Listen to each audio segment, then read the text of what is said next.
നമ്മൾ സ്കൂളിൽ പഠിക്കുമ്പോൾ തൊട്ട് ഏറ്റവും അധികം ആഘോഷിക്കുന്ന പ്രധാന പരിപാടികൾ എന്തൊക്കെയാണ്? ഓണം, ക്രിസ്മസ്, റംസാൻ, വിഷു. ഇത്രയാണ് മെയിൻ. പിന്നെ സൗകര്യം പോലെ ദീപാവലി, സ്കൂളില്ലാത്തതുകൊണ്ട് പൂജവയ്പ് എന്നിങ്ങനെയുള്ള അവധികളും ആഘോഷങ്ങളും ഒക്കെ. സ്കൂളിൽ പരീക്ഷകൾ വരെ ഓണപരീക്ഷ, ക്രിസ്മസ് പരീക്ഷ എന്നൊക്കെയാണ് പറയുന്നത്. പരീക്ഷ കഴിഞ്ഞാൽ ആഘോഷവും അവധിയും വരും. ഇപ്പം ക്രിസ്മസ് ആയതുകൊണ്ട് തന്നെ നമുക്കും ഒരുപാട് സ്ഥലത്ത് നിന്ന് കേക്ക് കിട്ടുന്നുണ്ടാവും. നമ്മൾ വളരെ നോർമലായിട്ട് കണ്ടുകൊണ്ടിരിക്കുന്നതും ആഘോഷിച്ചുകൊണ്ടിരിക്കുന്നതുമായ ഈ വിശേഷ ദിവസത്തെ ചൊല്ലി ഇപ്പം ഈ നാട്ടിൽ നടക്കുന്നത് ചെറിയ കോലാഹലങ്ങളൊന്നുമല്ല. വർഷങ്ങളായി നമ്മുടെ രാജ്യത്ത് ക്രിസ്മസ് ആഘോഷിക്കുന്നുണ്ട്. സ്കൂളുകളിലും ഓഫീസുകളിലും എന്തിന് മുഖ്യമന്ത്രിയുടെയും പ്രധാനമന്ത്രിയുടെയും ആഭിമുഖ്യത്തിൽ വരെ ക്രിസ്മസ് ആഘോഷങ്ങളും വിരുന്നും ഒക്കെ നടക്കുന്നുണ്ട്. അതിലൊക്കെ പല പ്രമുഖരും പങ്കെടുക്കുന്നുമുണ്ട്.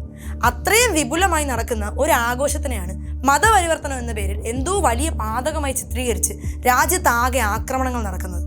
കേൾക്കുമ്പോൾ ഒറ്റപ്പെട്ട സംഭവമായി തോന്നുമെങ്കിലും അതത്ര സിമ്പിളല്ല. ക്രിസ്മസ് ആഘോഷിക്കരുതെന്നും കടകൾ അലങ്കരിക്കുന്നതിൽ നിന്ന് പോലും വിട്ടുനിൽക്കണമെന്നും വിശ്വ ഹിന്ദു പരിഷത്ത് ഔദ്യോഗികമായി തന്നെ ആഹ്വാനം ചെയ്തു കഴിഞ്ഞു. രാജ്യതലസ്ഥാനമായ ഡൽഹിയിൽ കരോൾ സംഘത്തിലുണ്ടായ സാന്താക്ലോസിന്റെ തൊപ്പി ധരിച്ച സ്ത്രീകളെ പോലും വർഗീയ സംഘടനയായ ബജ്രംഗ് ദൾ പ്രവർത്തകർ കൈകേറ്റം ചെയ്യുകയും ഭീഷണിപ്പെടുത്തുകയും ചെയ്തു. ഒഡീഷയിൽ ക്രിസ്മസ് ആഘോഷത്തിനുള്ള സാധനങ്ങൾ വിൽക്കുന്ന രാജസ്ഥാനി വഴിയോര കച്ചവടക്കാർക്ക് നേരെ സംഘപരിവാറിന്റെ ഭീഷണിയുണ്ട്. ഇതിനു പുറമെ ജബൽപൂരിലെ ക്രിസ്ത്യൻ ആരാധനാലയത്തിൽ വെച്ച് BJP നേതാവ് കാഴ്ചപരിമിതിയുള്ള ഒരു യുവതിയെ വരെ കയ്യേറ്റം ചെയ്തു. പോലീസും അധികാരികളും ഇത് കണ്ടു നിൽക്കുന്ന വീഡിയോ വരെ പ്രചരിക്കുന്നുണ്ട്.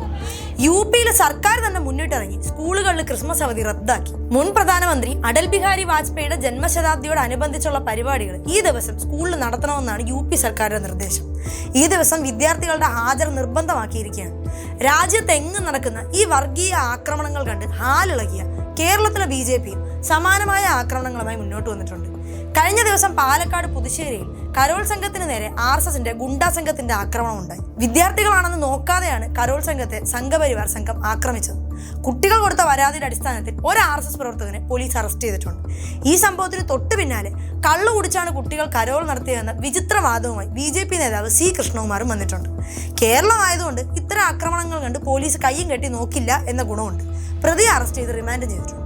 ക്രിസ്മസും തെരഞ്ഞെടുപ്പും ഒന്നിച്ചു വരുമ്പോൾ കേരളത്തിൽ പലയിടത്തും കേക്കും കൊണ്ട് നടന്ന് വ്യാജ സ്നേഹം കാണിച്ച് വോട്ട് പിടിക്കുന്ന BJPയുടെ ഇരട്ടത്താപ്പ് ഇപ്പൊ പുറത്തു വന്നല്ലോ. മറ്റുള്ള സംസ്ഥാനങ്ങളിൽ ഈ വർഗീയ ലഹളകൾക്ക് കൂട്ടുനിൽക്കുന്നത് അവിടുത്തെ സർക്കാർ തന്നെയാണ്. കൺമുന്നിൽ ആക്രമണങ്ങൾ നടക്കുമ്പോഴും മതത്തിന്റെ പേരിൽ മനുഷ്യരെ ഉപദ്രവിക്കുമ്പോഴും കണ്ടു നിൽക്കുന്ന ഭരണകൂടങ്ങൾക്ക് കുടപിടിക്കുന്നത് കേന്ദ്രമാണ് എന്ന കാര്യത്തിൽ ഒരു സംശയമില്ല. വർഷങ്ങളായി ആഘോഷിക്കുന്ന ക്രിസ്മസിന് ഇപ്പൊ മതപരിവർത്തനം നടത്തുന്നു എന്ന പുതിയ കണ്ടുപിടുത്തവുമായാണ് ആക്രമണങ്ങൾ. മതത്തിന്റെ പേര് പറഞ്ഞ് മനുഷ്യരെ ഉപദ്രവിക്കാൻ ഓരോ പുതിയ കാരണങ്ങൾ. BJP ഭരിക്കുന്ന സംസ്ഥാനങ്ങളിൽ വർഗീയ ഗുണ്ടകൾ നടത്തുന്ന ഈ കലാപശ്രമങ്ങളെല്ലാം ജനം കാണുന്നുണ്ട്. കേരളത്തിൽ ഇത്തരം നീക്കങ്ങളെ നമ്മൾ ഒറ്റക്കെട്ടായി തന്നെ നേരിടും.